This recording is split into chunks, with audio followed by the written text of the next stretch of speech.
Good evening to you, or good morning, or whatever time you're watching this. My name is Sam Hume and I teach ESL at a local high school after 20 years of teaching university level education. So I've had all levels from undergraduate to postgraduate and in various different countries, including Russia. And I'd just like to apologise, first of all, for the technical difficulties that we had when I wanted to give this presentation, first of all. But here we are on Loom. So I wonder, since this is Harry Potter and the Philosopher's Stone, or the Sorcerer's Stone, depending on where your edition comes from, I wonder if anyone hasn't heard of Harry Potter, but most of my, in fact, all of my students have. From all over the world, even from the smallest Pacific Islands, they knew who Harry Potter was.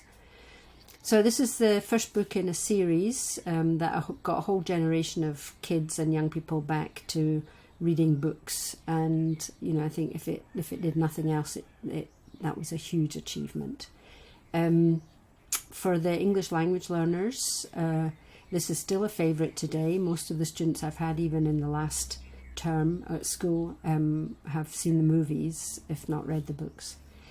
But reading a 309-page novel with highly stylized creative narrative can be a huge challenge, and writing about it is equally challenging, especially depending on the level of students you have. I had pre-college level students, but high-level high school students are equally this is the level that they can work at. So it's not an easy undertaking to write fluently in a foreign language, and I think we all know that. But having fun and a motivating reading as your basis, I think, is the best place to start. Nowadays there are so many different graphic novels. I use those a lot, but the J.K. Rowling appeals to so many universal themes that I still find it entertaining for almost any age. In Hawaii, about 18% of high school students are either bi or multilingual, which means a lot of them place below English 100, which is the standard entrance level English in college education here in the United States. Here in Hawaii, we have a lot of Pacific Islanders. We have Micronesians, Marshallese, Chukis. We have Filipino students, and a smattering, of course, Japanese, Korean, Chinese. So from all over the world, pretty much, Samoa. They usually come when they're about 14, 15, so just at the beginning of high school. And they have 4 years to get to college level English, which is a mammoth undertaking. Anyway, so when they come, when I had this course, I taught it in college, and this is pre-English 100, so it's just below that. So it's learning how to write essays, how to deal with vocabulary in large amounts, how to just strategies for reading and understanding complex narratives. As part of federal law, we are required to offer courses in the United States to help students from a practical point of view, so that they actually can get into and through English 100 and get on with their their undergraduate degrees. In Hawaii, pre-pandemic, we had accelerated English programs, and it was called ESL 18, 19, 21, 22, which was 4 courses in one semester with the aim of getting students in a very intensive learning environment over 2 semesters to English 100 level. The skills strategies we used were previewing, skimming, scanning, chunking, vocabulary analysis, summarizing, inferencing, everything that you basically need for any regular English 100 class.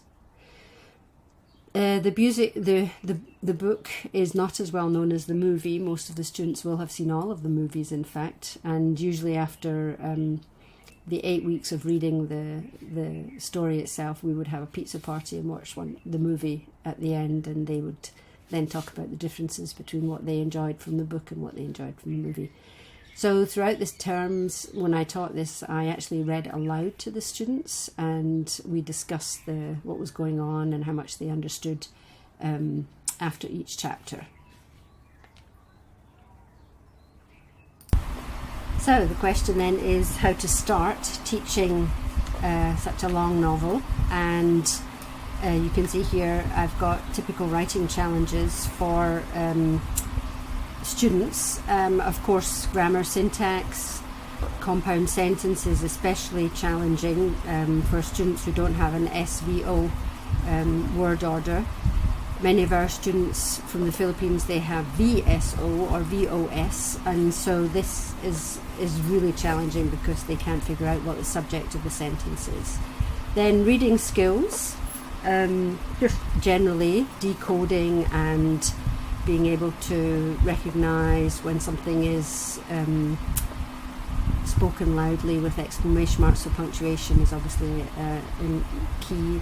What is left out of a sentence, hidden meanings, then of course vocabulary, and writing themselves, writing complex sentences, so not just very straightforward SVO sentences but having something more complex.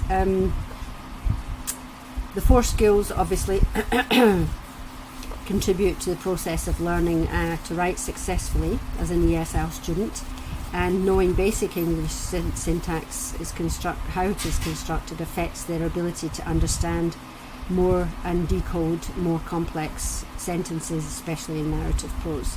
Many of my students are Pacific Islanders, which means they do have this VSO structure, so it would be loves, she, him, and when they don't have anything in front of the verb, that they don't see that, and so they get very confused. They also don't have very much meta-linguistic knowledge, and so this is very key. I think this is for most of your students, this is not the case.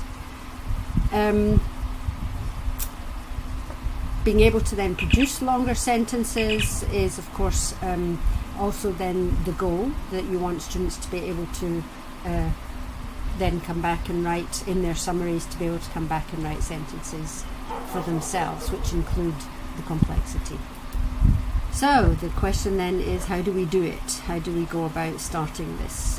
For the first thing, I did a lot of preempting before we started it. We looked at the main, just a sec, the front of the book cover, and of course they were able to tell me, of course, this is Hagrid and Harry and Hermione and Ron, so they already knew the characters. Then of course we have Hogwarts in the background, we have the blonde boy in the background, so we can assume that that's Malfoy, and then we have the shadow of a dragon up in the corner as well. And on the back cover, there's also on the top here, there's the forest and the lightning scar. So there's lots of elements of the plot. There's the boats with which the first years sail across the school, but Harry doesn't know he's at the school yet, so yeah, so that's reading the front and back cover is also a good way to start. But once you get into the text, for me, I start with the vocabulary level, because I think you can't put together sentences unless you know what word classes you have. So learning vocabulary, analysing complex syntax, writing summaries, writing characterizations. These are the main 4 SLOs that we started off with. For ESL learners, because they need the pronunciation of the words too, many of the students speak many languages whose syntax and pronunciation is extremely disparate from ours, or from English, especially tonal languages like Chinese, Vietnamese and Thai, and I had a lot of difficulties with those students pronouncing relatively informal vocabulary, but also just the informal but well-used vocabulary. So we started off by having them every day. Before we did the chapter, I gave them a range of vocabulary words that they would have to analyse and put into different word class. And we had to discuss the concept of word class as well, because in other languages word classes, verbs do not function the way they do in English, and nouns and adjectives, etc. So it's all very different. So the function of verbs as a central element to English syntax is of course extremely important to be able to understand complex sentences and to find what's going on in the sentence. This is not the case in Ilocano, Tagalog, Japanese, Indonesian, Chukis, Korean, Vietnamese, Chinese. So this is something that it's crucial to teach students very early on. And it empowers them as well once they can recognise new words via being able to analyse the word class from the position in the sentence, from the position of nouns or adjectives, pre-modifiers, post-modifiers. Then it empowers them to make and understand more complex syntax. Let me think. So to do that, we have to do that, and we have to especially teach verbs and the function of verbs in English right at the beginning. The class makeup in our classes had very many different nationalities and from different language families. We had some European, Spanish, Italian, but we also had some tonal Thai and Vietnamese speakers. And the scripts and pronunciation, of course, are so disparate that students needed a lot of time to practice this. I would put the students into groups, divide up the vocabulary list for each chapter. I had a vocabulary list for each chapter, and then have the students analyse word class, give a definition, explain it in a brief presentation to the other students, and how they would use it in a different sentence.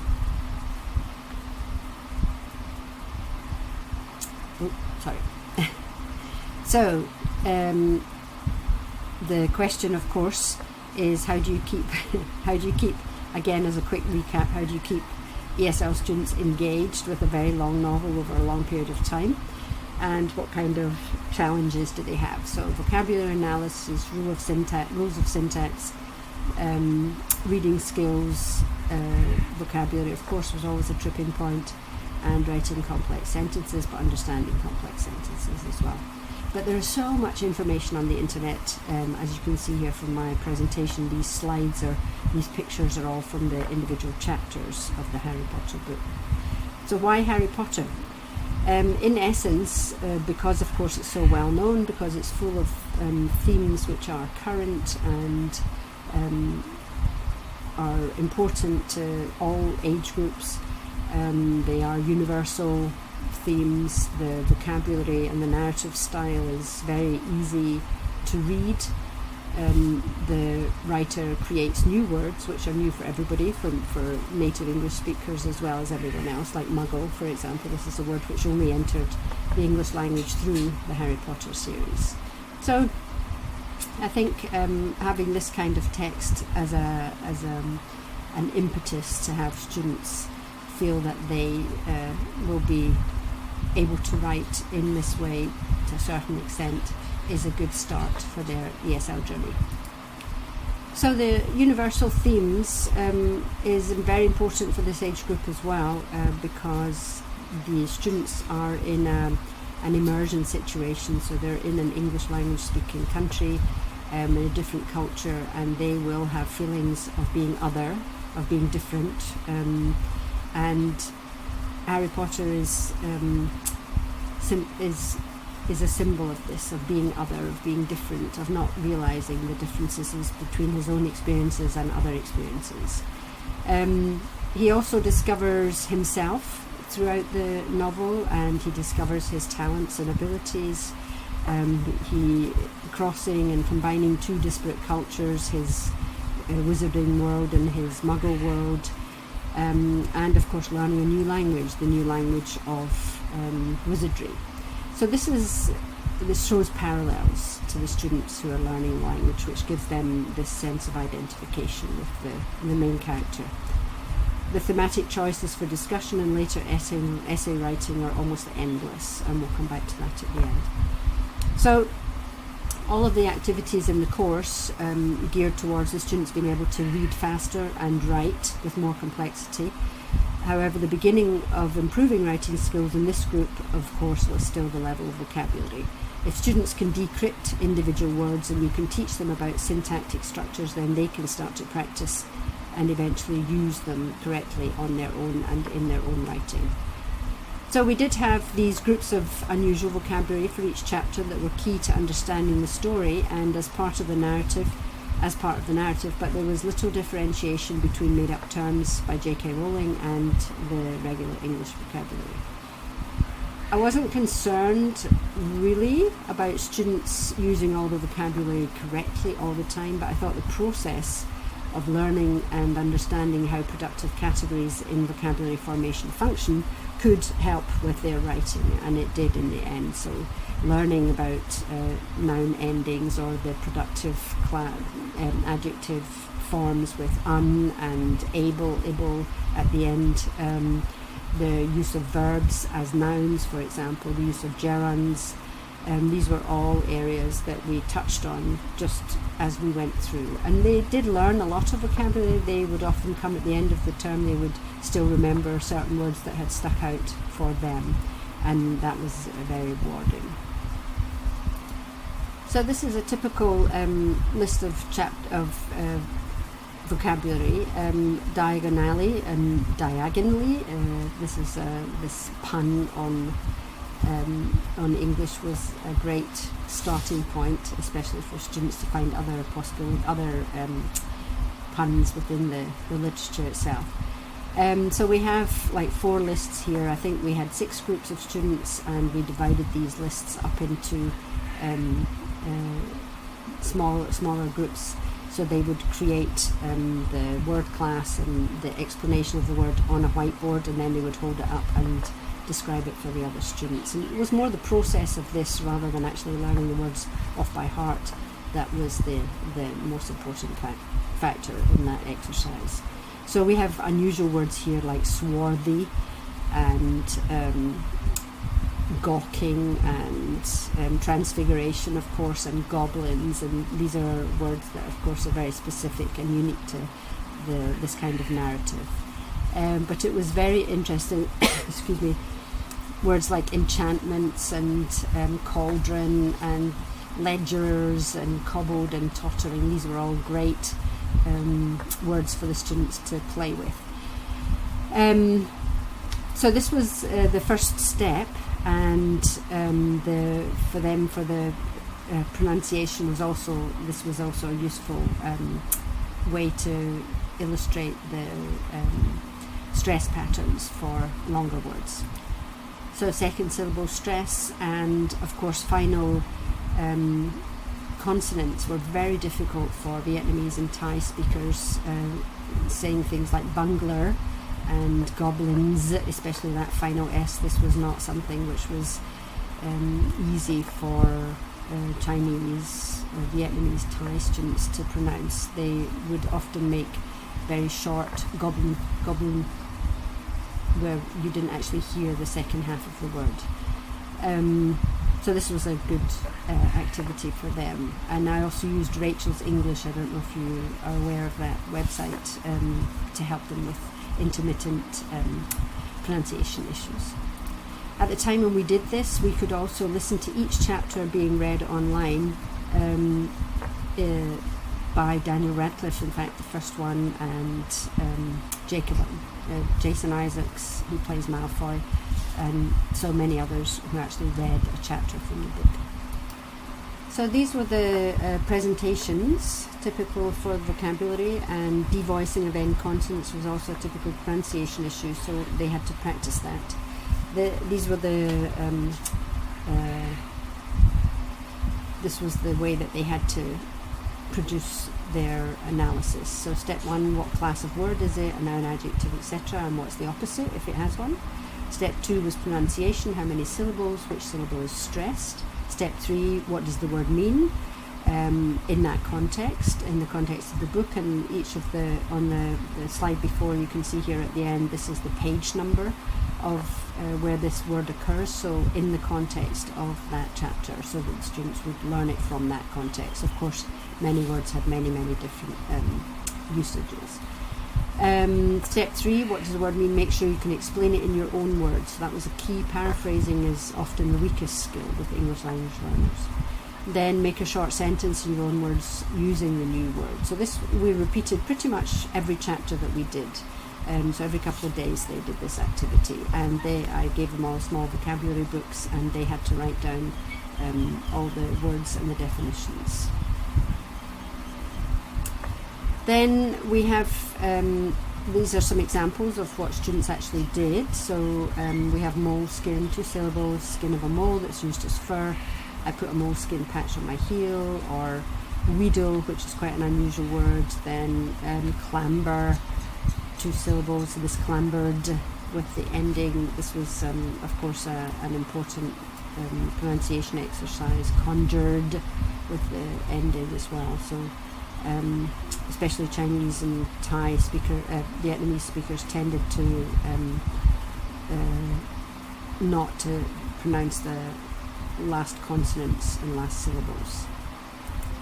The next part was after we had done vocabulary, then at the end of each chapter we also had students writing summaries. So they had to have like 5 or 6 sentences for each chapter. They had to say what happened in those chapters. And this was to promote more fluid writing and to get them more used to like more complex sentence structures.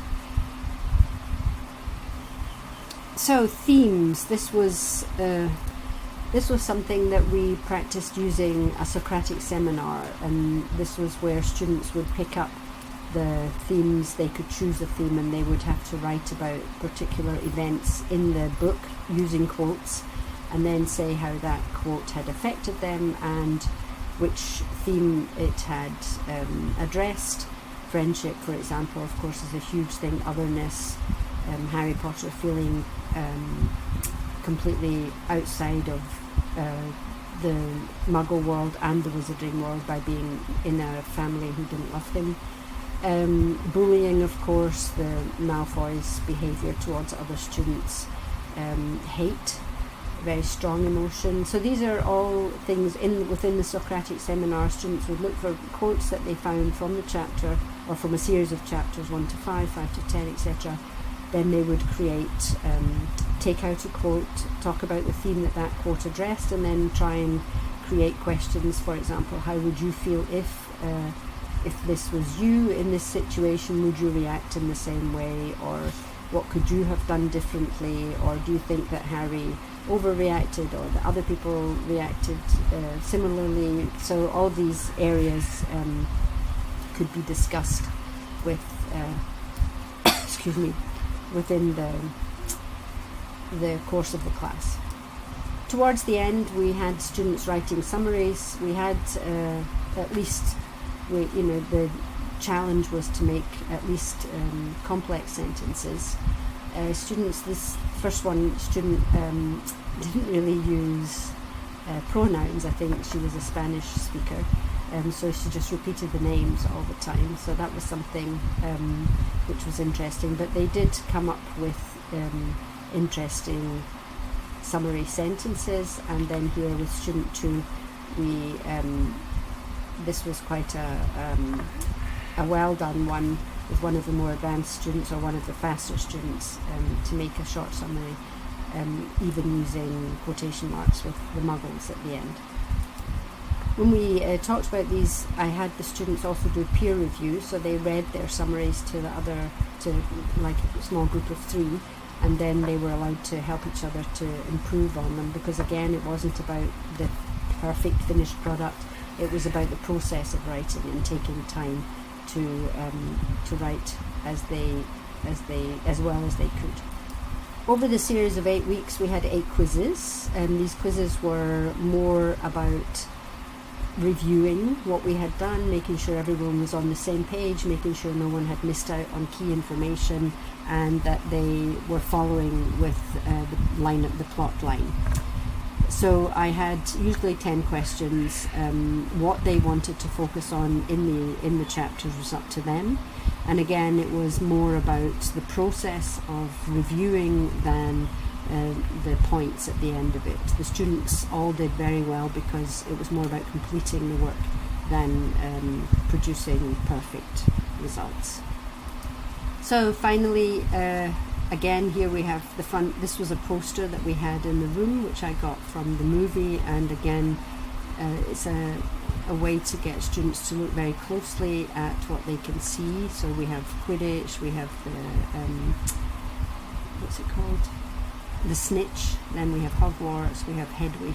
We have Hermione symbolized with her books. We have the the goblin, we have the boats going across to the castle, we have Dumbledore, we have Hagrid, and these are the different symbols from each of the schools. So all in all, I think students learned not only the language issues, so how to learn, analyse vocabulary, determine different parts of speech, how to create well-structured compound sentences, complex sentences, and basically to have fun with Harry Potter and the Adventures at Hogwarts. They loved it. They loved being read to, which I think we may all love, and I think we're all now in a privileged position of having Audible or podcasts that we can listen to have that feeling of being read to. They wrote summaries for each chapter, which got better and better each time, because a lot of the time they were reviewing certain themes that came up again and again. And I can recommend this book to anyone who has a large chunk of time and who wants to improve their students' reading, writing, and especially confidence about how to deal with complex sentence structures in English, to be able to improve their language skills overall, and to feel confident in essence about being able to read whole texts. So I hope this is useful to you, that you can do something with it, and again I apologise that it's a lot later than I had wanted it to come, and I wish you all the very best of luck. So enjoy Harry Potter. Thanks for your time.